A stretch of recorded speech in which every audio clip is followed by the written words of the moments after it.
ಈ ಪರಿಸ್ಥಿತಿಯನ್ನ ಯಾವ ರೀತಿ ಅಡ್ರೆಸ್ ಮಾಡ್ತೀವಿ? ಮಾನ್ಯ ಸಭಾಧ್ಯಕ್ಷರೇ, ಮಂತ್ರಿ ಮಾತಾಡ್ತಿದ್ದಾರೆ, ಪ್ರಶ್ನೆ ಗೊತ್ತಿಲ್ಲ. You don't ask the question, you sit down. ನನ್ನನ್ನು ತಕ್ಷಣ ಆಯಿಲ್ ಕಂಪನೀಸ್ ಅನ್ನು ಕರೆದು ಮಾಡಿ ಎಬಿಸಿ ಗೊತ್ತಿಲ್ಲ ಮಾತಾಡ್ತೀನಿ.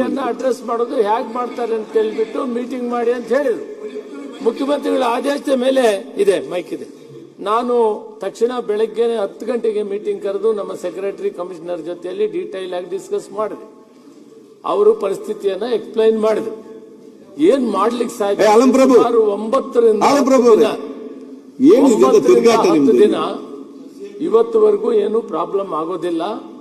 ನಾವು ಸಪ್ಲೈ ಮಾಡ್ತೀವಿ. ಆದರೆ ಇವತ್ತಿನ ಪರಿಸ್ಥಿತಿಯಲ್ಲಿ ನಾವು 20ರಿಂದ 30% ನಮ್ಮ ಸ್ವಂತ ಉತ್ಪಾದನೆ ಇದೆ. 70% ಹೊರದೇಶಗಳಿಂದ ಬರ್ತಾ ಇದೆ. ಇಸ್ರೇಲ್ ಮತ್ತು ಇರಾನ್ ಯುದ್ಧ ನಡೀತಾ ಇರೋದ್ರಿಂದ ಸುಮಾರು 10 ವೆಸಲ್ಸ್ ಅಂದ್ರೆ ಹಡಗುಗಳು ಆಯಿಲ್ ಅನ್ನು ತುಂಬಿಕೊಂಡಿರೋನ ಅಲ್ಲಿ ರದ್ದು ಮಾಡಿದ್ದಾರೆ, ಬಿಡ್ತಾ ಇಲ್ಲ. ಆ ಕಾರಣದಿಂದ ಈ ಆಯಿಲ್ ಅಲ್ಲಿ ಬರದೇ ಇದ್ರೂ ಕೂಡ ನಾವು ಕನಿಷ್ಠ ಒಂದು ಕುಟುಂಬಕ್ಕೆ 1 ಸಿಲಿಂಡರ್ನ 25ರಿಂದ 30 ದಿನ ಒಳಗಡೆ ಕೊಡ್ತೀವಿ. ಕಾನೂನಲ್ಲಿ ಏನಿದೆ ಅಂದ್ರೆ ಒಂದು ಸಿಲಿಂಡರು 14 kg ಇರ್ತದೆ.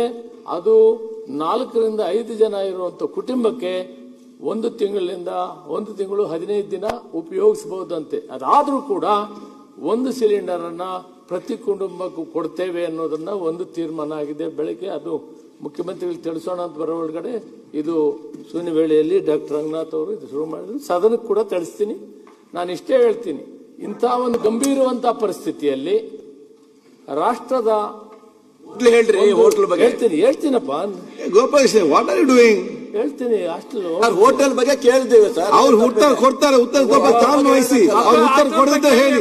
ಹಾಸ್ಟೆಲ್ ಬಗ್ಗೆ ಸಭಾಧ್ಯಕ್ಷ, ನಿಮ್ಗೆ ಔಷಧ ಕಂಟ್ರೋಲ್ ಇಲ್ವಲ್ಲ? ನಿಮ್ಗೆ ಕಂಟ್ರೋಲ್ ಆಯ್ತು. What is happen to you? ನಿಮ್ಗೇನು ಪ್ರಾಬ್ಲಮ್? ಅಲ್ಲ, ನೀವು ಕಂಟ್ರೋಲ್ ಇದ್ರೆ ಹೌಸ್ ಕಂಟ್ರೋಲ್. ಡೊಮೆಸ್ಟಿಕ್ ಬಡ ಮಕ್ಕಳು ಹಾಸ್ಟೆಲ್ ಬಗ್ಗೆ ಇರಬೇಕಾಗುತ್ತೆ.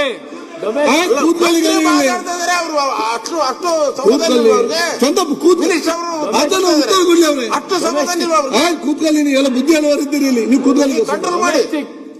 ಯಾರು ಆತಂಕ ಪಡಬೇಕಾಗಿಲ್ಲ. ಒಂದು ಕುಟುಂಬಕ್ಕೆ 1 ತಿಂಗಳಿಗೆ 1 ಸಿಲಿಂಡರ್ ಕೊಡೋದು ತೀರ್ಮಾನ ಆಗಿದೆ. ಒಂದು. ಎರಡನೇದು, ಯಾರು ಕೂಡ ಹೆಚ್ಚು ಸಿಲಿಂಡರ್ನ ವಿನಾಕಾರಣವಾಗಿ ಇವತ್ತು ಡಿಮಾಂಡ್ ಇದೆ ಅಂತ ಹೇಳ್ಬಿಟ್ಟು ಯಾರು ರಿಜಿಸ್ಟರ್ ಮಾಡೋದಕ್ಕೆ ಅನುಮತಿ ಕೊಡೋದಿಲ್ಲ. ಮತ್ತು ಬ್ಲ್ಯಾಕ್ ಮಾರ್ಕೆಟ್ ಕೊಡಕ್ಕೂ ಅವಕಾಶ ಕೊಡಲ್ಲ. ಎಸೆನ್ಷಿಯಲ್ ಕಮಾಡಿಟಿ ಆಕ್ಟ್ ಇದೆ, ಕಾನೂನು ತಗೊಂತೀವಿ, ಕಾನೂನು ಪ್ರಕಾರ ಕ್ರಮ ಜರುಗಿಸ್ತೀವಿ.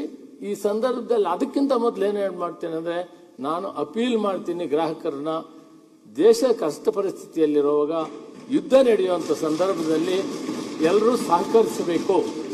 ಎರಡನೇದು, ಕಮರ್ಷಿಯಲ್ ಎಸೆನ್ಷಿಯಲ್ ಅವಶ್ಯಕತೆ ಇರೋದು ಎಲ್ಲಿದೆ?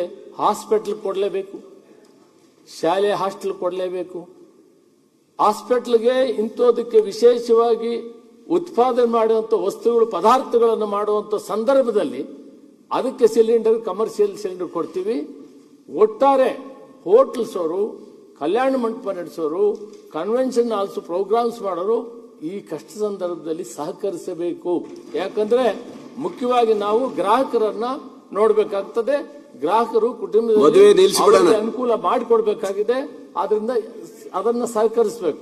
ಅದೇ ರೀತಿ ಪ್ರತಿ ವಾರಾನು ಸೆಕ್ರೆಟರಿ ಅವರ ನೇತೃತ್ವದಲ್ಲಿ ಆಯಿಲ್ ಕಂಪನೀಸ್, ಗೈಲ್ ಕಂಪನಿಯವರು ಪ್ರತಿ ವಾರಾನು ಅವರ ರಿಪೋರ್ಟ್, ಅವರು ಮೀಟಿಂಗ್ ಮಾಡಿ ರಿಪೋರ್ಟ್ ಅನ್ನ ಮುಖ್ಯಮಂತ್ರಿಗಳಿಗೆ ಕೊಡಬೇಕಂತ ಕೂಡ ನಾನು ಇವತ್ತು ತೀರ್ಮಾನ ಹೇಳಿದ್ದೀನಿ. ಯಾರು ಆತಂಕ ಪಡಬೇಕಾಗಿಲ್ಲ. ಮತ್ತು ಅಪೀಲ್ ಕೂಡ ಮಾಡ್ತೀನಿ, ಮಿತಿ ವ್ಯಯ ಮಾಡಬೇಕು. ಯುದ್ಧ ಕಾಲದಲ್ಲಿ ನಾವೆಲ್ಲ ಕಲ್ಕೊಳ್ಬೇಕಾಯ್ತು. ಹೋಟೆಲ್ ಹೇಳ್ರಿ, ಸಹಕರಿಸಬೇಕು.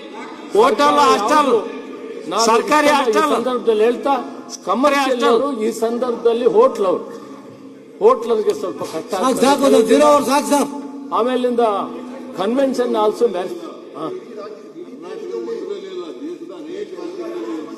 ಹೌದು, ಇದು ದೇಶದಲ್ಲಿ ಎಲ್ಲ ಆಗಿದೆ. ಆದ್ರೆ ಅಡ್ರೆಸ್ ಮಾಡೋದಕ್ಕೆ ನಾವೇನಿಲ್ಲ ಅಂತ ಹೇಳಲ್ಲ.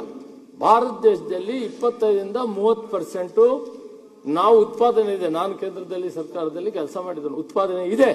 ಆ ಉತ್ಪಾದನೆಯಿಂದ ಇವತ್ತು ಯುದ್ಧ ನಡೆದು ಅವ್ರು ಕೊಡಕ್ಕಾಗದಿದ್ರು ಕೂಡ ನಾವು ಒಂದು ಸಿಲಿಂಡರ್ ಒಂದು ಕುಟುಂಬಕ್ಕೆ ಕೊಡ್ತೀವಿ, ಅದಕ್ಕೇನು ತೊಂದರೆ ಇಲ್ಲ.